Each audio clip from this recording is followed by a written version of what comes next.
Hi folks, welcome back. Jay Haved here, episode number 19. 20 will be the final episode. I want to say, welcome ladies and gentlemen. These are all my opinions. And I got to show you my sign, which I have here. I'm going to say probably the best two to focus on would be Joe Biden and the FEMA hotline, if you're willing to help. And this episode is going to focus on the developers, the end of the Wyco building, and then I'm going to read a summary before I go on to episode 20. This is a resume of Todd Hutchinson. He's one of the partners with Wisconsin Redevelopment, and I did some, investigation in here, research, and it says Impact 7. Todd Hutchinson. He's a consulting director of real estate development, which is kind of interesting because Impact 7 is a nonprofit tax-exempt company. But what happens with these nonprofits is they still receive money for managerial care. And it says his job is to identify and analyze the feasibility of new opportunities for redevelopment projects within Impact 7's operational area. Oversee all real estate development activities, assist in development of long and short-term plans for the organization. Impact 7 is a 45-year-old community development organization, is a full-time consultant to the company. Todd was responsible for bringing in and overseeing 12 major real estate development projects totaling $100 million in developments in 7 years. Todd's involvement with Impact 7 helped to grow the company into one of the most respected paramount developers of the affordable multifamily and historic projects in Wisconsin. So I put that out there. So he basically was partners with Wisconsin Redevelopment, but then he worked full time here, making a salary from them. Okay. And this is Impact 7 here. Announces $120 million in new market tax credits for Wisconsin to invest in distressed communities. And it says the NMTC application submitted by the Wisconsin Housing and Economic Development Authority, WHEDA, has been formally approved, and the funds will be managed by a public-private partnership spearheaded by Legacy Bank and Impact 7. The funds will be promoted investment in distressed areas. So, I just thought this is kind of interesting on here too. Also here on Todd Hutchinson's resume is kind of interesting. It's he also, considering he's full-time for them, he's got ABC Development, is a single-member real estate development and consulting firm focused on smaller real estate investment projects. Projects range from single-family homes and duplexes to small commercial and consulting services. So I don't know if this ABC company, did any work for them or not. Someone could investigate that if they want. This is another one on Impact 7. It's a pretty nice building. It says it's a nonprofit as defined by the Internal Revenue Code. And this is something interesting because this is the Legacy Bank, minority-owned Legacy Bank of Milwaukee, was closed by the Department of Financial Institutions, which appointed the Federal Deposit Insurance Corporation as receiver. To protect the depositors, the FIC entered into a purchase assumption with Segway Bank and Trust Company to assume all the deposits of the Legacy Bank, which is kind of interesting. And then it says, WHEDA seeks a new tax partner. It says, one follow-up from Legacy Bank's closing is the likely end of a partnership that has provided $247 million in new market tax credits for Milwaukee redevelopment projects, includes Iron Horse Hotel, the Affluent Hotel, and Palmyra Villa. The partnership may provide the tax credit gap financing for two major projects planned in Milwaukee: a new Marriott Hotel in downtown Milwaukee and revamp of Summerfest grounds. These deals are not at risk due to Legacy Bank's closing, said Farshad Maltese, economic director with Wisconsin Housing and Development, WHEDA. WIDA is a partner with Legacy Banks Holding Company, Legacy Bancorp, and Wisconsin Community Development Legacy Funding Company, the leading purveyor in Wisconsin of new market tax credits. It's kind of interesting that, you know, that they went broke. But I thought I'd share that.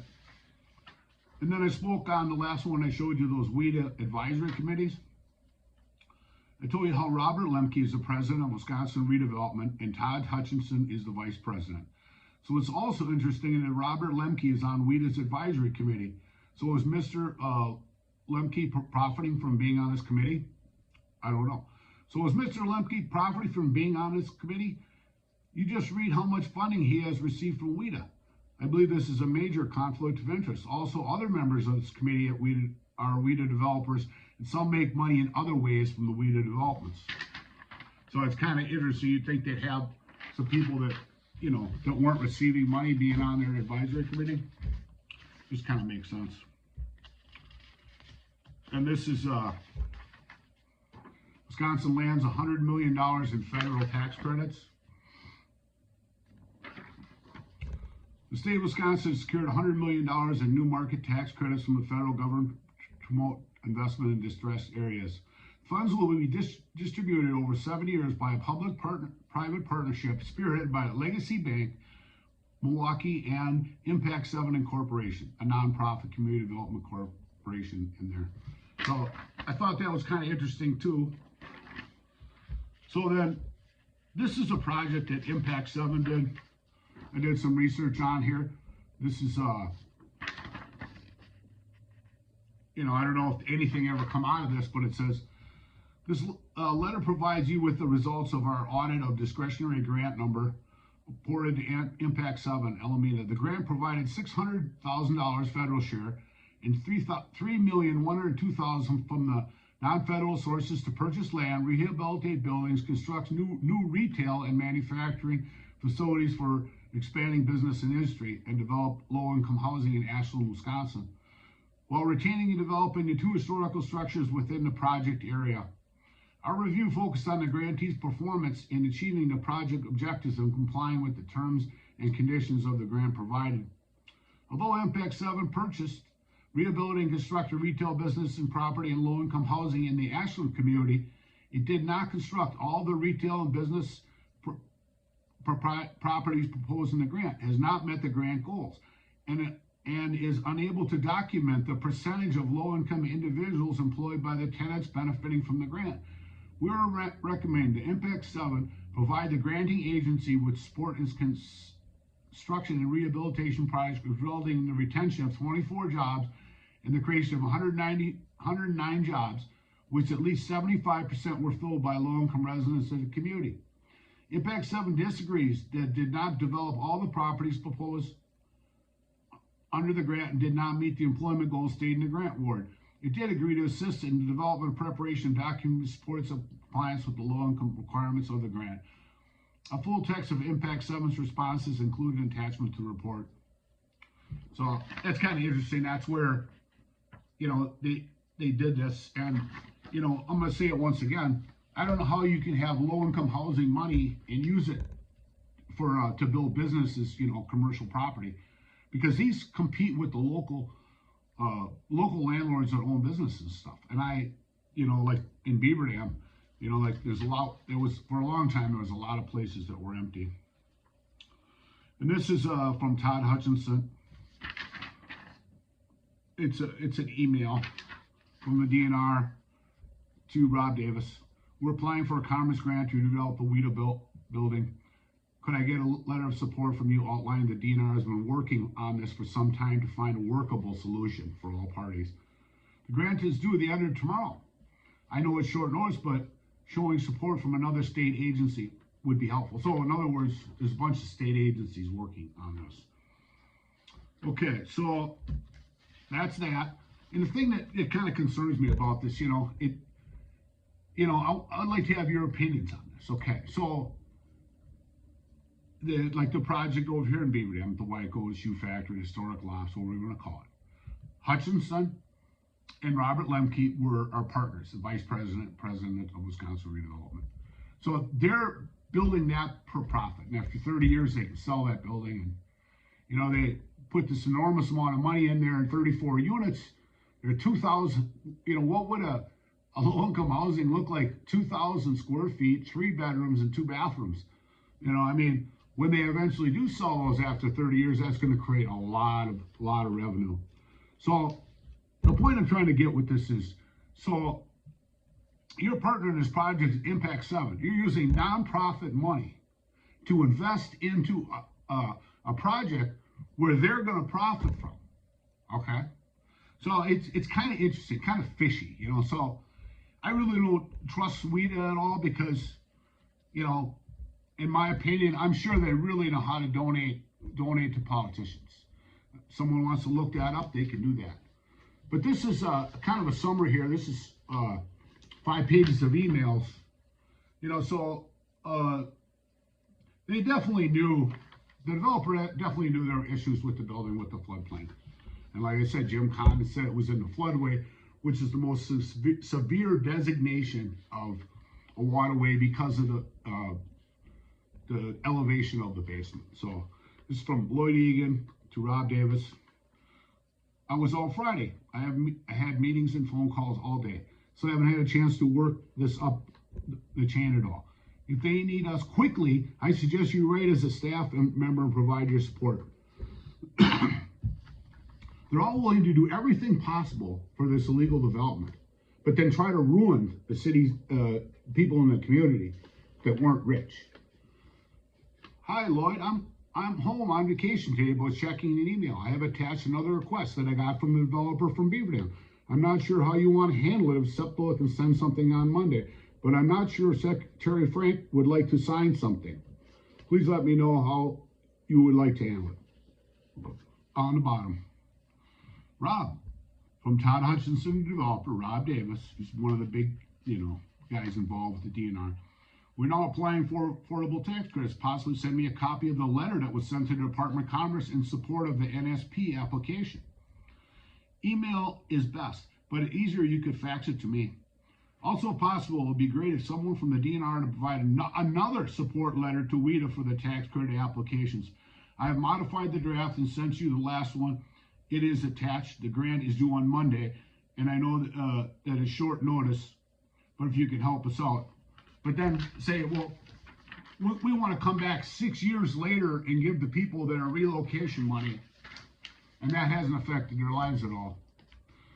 It's from Todd Hutchinson to Rob Davis. And that's basically the same as the other one. And just a couple of minor clarifications. Hi, Todd. So they knew this. The developer knew this. Just a couple of minor clarifications. The dam failure maps were not developed by the DNR. They were developed by a consultant that was hired by the city of Beaver Dam and were approved by the DNR. The new FEMA map completion schedule is a guess, but based on what we have seen in other counties, it should be pretty close unless there's a large number of appeals or comments when the draft maps come out.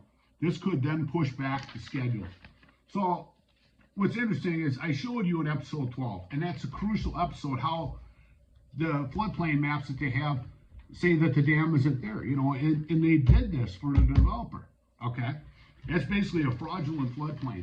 And, you know, it's interesting is if you have a loan and you're in a floodplain, you have to have flood insurance. They make you have it. But by doing what they did, they removed everybody from the floodplain. If Beaver Dam would have actually had a flood, I mean, imagine the amount of liability that they could have had because of the floodplain maps. Okay, and then it says to be properly floodproof, remove the building from the 50% rule, which they admitted because, you know, I explained earlier how when you change it from what it was, a mill to apartment building, you're subjected to the 50% rule. Building would need to be elevated, which they didn't do. The production level is 2 feet above the flood elevation that is adopted, which would probably be about 2 feet above ground because to get out of floodplain. As you said, all this could change in the future, particularly if the building covered go downstream. No, because they narrowed and they channeled it all. It's pretty much impossible for it to go down. If the structure moved downstream, the flood elevation could go down. It could. But when they filled all that area and it was 90 feet, you know, odds are it's almost impossible for it to go down. The city should have the dam failure elevations, but if they cannot locate them, please feel free. So I should be able to come up with it. So basically, all these people, you know, between the mayor when he said he wanted to stall the floodplain maps and all, they're conspiring to create allow for illegal development. And then from Todd Hutchinson to Rob Davis, Robert Lemke, John Summers, Beaver Dam floodplain questions. Thanks for taking time out with me yesterday by phone. I wanted to summarize all our discussions. We started out by talking that the fact that Beaver Dam has not yet adopted the dam failure and shadow maps that have been developed by the DNR. So it kind of tells us that the DNR, made up this where the dam is non-existent in those floodplain maps. The maps are required to be adopted. However, when the city of Beaver Dam redid their ordinance in 2006, it was inadvertently left out. Well, they were planning on developing it. Since the dam failure maps were not adopted, the mill is currently a conforming structure, and such can be fully developed without assessed value restrictions. FEMA is currently in the process of developing new floodplain maps, which are developed by FEMA and are different from the dam failure maps, which are developed by the Wisconsin DNR. The new floodplain maps should be completed sometime toward the end of 2009. The plan is the city of Beaver Dam will adopt the dam failure map at the same time they adopt the new FEMA floodplain maps near the end of 2009. It actually turned out to be 2012 because they didn't want anybody to look closely. Once that occurs, the building will become legal non-conforming status and restricted to its improvement costs up to 50% of its equalized value. The 50% rule is cumulative. So if 10% is done in 2011, then the maximum remaining would be 40. The percentages are based on the time of improvement. So the 10% based on the equalized value in 2011, 2009 when the map was adopted. The 50% limit could be eliminated if the buildings were taken out of the dam failure area by saying the dam didn't exist. Currently, the dam failure maps show the water line 2 feet on the outside of the building. If the lower 2 feet of the building were filled in, this would satisfy the building is out of the dam failure area entirely. However, since the dam failure maps have not been adopted yet and the building is still in compliance, it does not make sense to fill in the lower portion because in the future, relief from the 50% limit was required. The water level could be higher or lower at time, and if higher, the 2 feet of fill would still not be enough. Additionally, the building could apply for variance in the future. DNR has indicated they have supported a variance in the building according currently, if necessary, as long as only parking was in the basement and canal systems. But they also said in one of their emails earlier that they couldn't allow for variance. But see, it's all for the DNR. It's all about the dam failure maps, and they want to remove the dam. That's their goal. We also spoke briefly about the definition of improvement versus repair. Rob explained that the 50% improvement costs were enforced by the local municipality through their ordinance, not by the DNR, which is not true because they're required to adopt those universal statewide floodplain ordinances and enforce them. But also the local community would have to treat all properties equally and fairly. Rob said there is no cut and dried list of repairs and improvements. Well, they told us that the 50% rule covered everything that you did in your building. And at first we couldn't fix our buildings. So they're doing all this stuff for them, but what about the citizens in your community? They're nobody. So ultimately, up to the city to determine if work is done in the building is considered a repair, which does not count towards the 50% rule. Earlier, they just explained that they couldn't do these improvements because it was changing from one to the other. As far as the FEMA maps go, the city has current FEMA maps which have the 100-year flood elevation is 864.8. The proposed draft FEMA maps currently have the 100-year floodplain elevation at 86.5.3. This may change based on what happens downstream, getting the buildings out of the river. And there's another reason why they wanted to get the buildings out of the river, so it could help this development. Who cares what you do to the people in your community? But it gives us something to plan. The city also has a dam failure from the 1990, which you can use as a guide in the planning. So I should show you that too. But it's kind of interesting. It's kind of the degree that they went to help that developer and then ruin the people of your community. It's just unbelievable.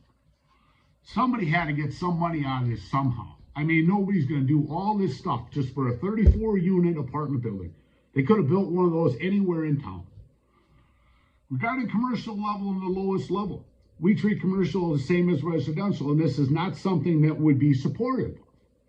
Regarding law enforcement, instead of filling in the lowest level, the way the current code is written, the only acceptable floodproofing would be to get past the 50% rule and elevate the building, which they didn't.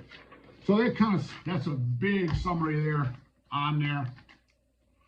You know, it goes into everything and all the stuff that they did, the city and the DNR, and you know, now we basically have floodplain maps that says that the dam doesn't exist. You know, it's unbelievable. Yeah, all that for them, and look what they did to the citizens of the community. So this is a summary that I wrote. Episode 20 will be the last episode, but I want to share that stuff with you. This is a summary. These atrocities and this scandal could be the largest conspiracy ever. It takes a special city administration to ruin many citizens and their families with removal of 17 small businesses at first, then move to 11, to threaten and then blackmail them out of their property. This is a story of not Robin Hood, but Greed Hood. All for with the removal of these businesses, they get a legal permission to develop a building which definitely couldn't be legally developed.